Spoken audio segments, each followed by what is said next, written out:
Hello everyone. Welcome to Tech with Nashik. In today's video, we learn the internal working of Hashmap in Java. This is one of the most frequently asked Java interview questions. I'll explain it step by step in simple English with easy examples.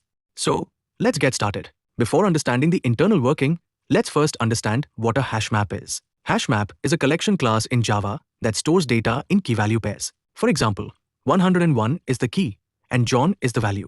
The key is always unique, but multiple keys can have the same value.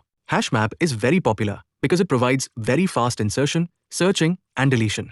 Now let's understand how Hashmap stores data internally. Internally, Hashmap maintains an array called the bucket array. By default, this array contains 16 buckets, numbered from 0 to 15. Every time we insert data, Hashmap first calls the hashcode method on the key. Then it uses that hash value to calculate the bucket index. Let's say we insert 101 and John. Suppose the calculated bucket index is 5. Hashmap directly goes to bucket number 5. Since the bucket is empty, it creates a node and stores the key-value pair there. This direct access to the correct bucket is the main reason why Hashmap is so fast. Now let's understand one of the most important concepts in Hashmap called collision. A collision happens when two different keys are assigned to the same bucket. For example, 101 is already stored in bucket number 5. Now we insert another key, 21. After calculating the hash code, suppose its bucket index is also 5. Now bucket number 5 already contains data. So what will Hashmap do? It does not remove the old data, and it does not create another bucket. Instead, it stores the new data in the same bucket by connecting it to the previous node. This creates a linked list. If another key, such as 37,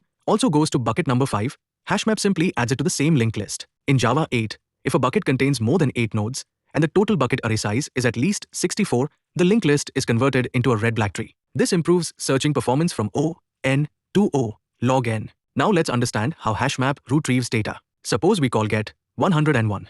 Hashmap again calculates the hash code of the key. Using that hash value, it directly goes to bucket number 5. If there is only one node in the bucket, it immediately returns the value. If multiple nodes are present because of a collision, Hashmap first compares the hash values. If the hash matches, it then calls the equals method to check whether the keys are actually the same. Once the correct key is found, it returns the corresponding value, which is John. This is why, when we use custom objects as keys, we should always override both hashcode and equals methods. Finally, let's understand rehashing. By default, Hashmap has 16 buckets and a load factor of 0.75. This means it can store up to 12 elements before resizing. When we insert the 13th element, Hashmap creates a new bucket array with 32 buckets. Then it moves all existing elements into their new bucket positions. This process is called rehashing. Before we end, let's quickly revise the important interview points. Hashmap stores data in a bucket array. It uses hashcode to find the correct bucket. It uses equals to identify the correct key. Collisions are handled using a linked list, and in Java 8,